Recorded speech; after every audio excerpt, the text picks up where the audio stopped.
All right, let's jump right in.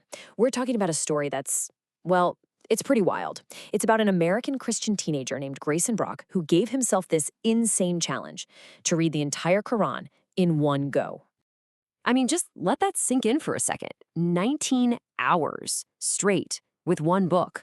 This wasn't just, some casual weekend reading. Nope. This was a full-blown marathon, powered by coffee and sheer will to find out what was actually in those pages.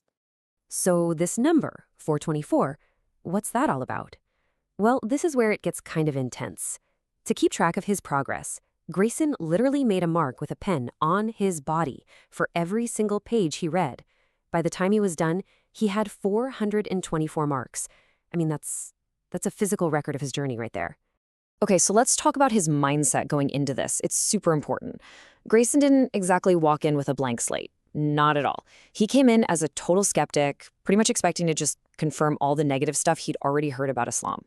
And you can hear it right from him. He said he was shocked because he thought it was going to be, and I'm quoting here, really evil and about, I don't know, terrorism. So yeah, he was basically braced for the absolute worst thanks to what he'd seen in the media and just his general upbringing. So let's really unpack those expectations, which, by the way, were partly kicked off by a teacher. First, he was on the lookout for verses that supported violence. Second, he was pretty sure it would be, a lesser book compared to the Bible.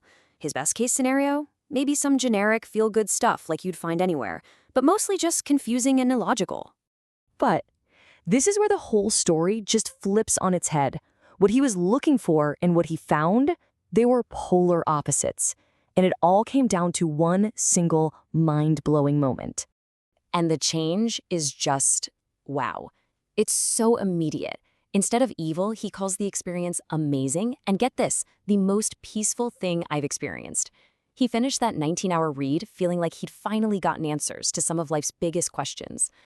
And this whole shift in perspective for him, it wasn't a slow burn. It was like a switch flipped.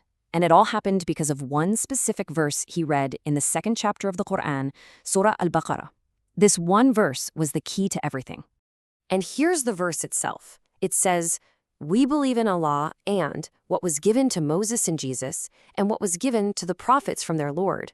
We make no distinction between any of them." I mean, can you imagine reading that? For him, this idea that Muslims are required to believe in the same prophets, Moses, Jesus, and not to pick and choose between them, it just shattered everything he thought he knew. So here was the big aha moment for him. Islam doesn't reject Jesus at all. It actually honors him as a major prophet, just not as the Son of God. And he suddenly got that being a Muslim means you have to believe in all the prophets, including the ones he grew up with. And on top of that, he saw that the Quran praises Jesus over and over again. Now, this discovery wasn't just about Islam. It was like a domino effect. It gave him this whole new lens to look back at his own faith, Christianity. And he started questioning a lot. And to really get where his head went next, we need to know this one crucial Islamic term, shirk. Simply put, it's the biggest sin you can commit. It means associating partners with God or worshiping anything or anyone besides the one single God. Think idol worship or polytheism. So what does Grayson do? He takes this idea of shirk and applies it directly to Christianity. And from that new angle, the whole idea of worshiping Jesus, a human, as God, well, suddenly it started to feel blasphemous to him, his word. And this really shows you the two sides of his new thinking. On one hand, he saw the Quran's logic as super clear-cut. There is one God, period. On the other hand, he began to see a lot of modern Christian practices as drifting away from that, almost leaning into idol worship. He even pointed to things like statues of Jesus as something that goes against the core idea of worshiping only God. And all this thinking boiled down to one huge, logical question that he just couldn't shake. He knew from the Bible that Jesus prayed to God.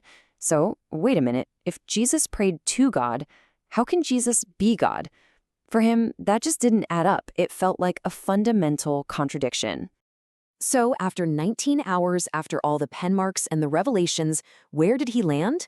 Well, he landed on a new foundation, a conclusion that changed absolutely everything for him. In his own words, here's the bottom line. He said, monotheism is the only thing that makes sense. That's it.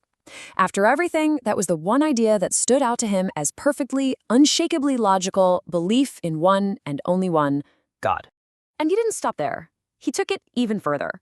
He started thinking that Islam might not just be a monotheistic religion, but maybe, just maybe, the only religion left. The only truly monotheistic religion.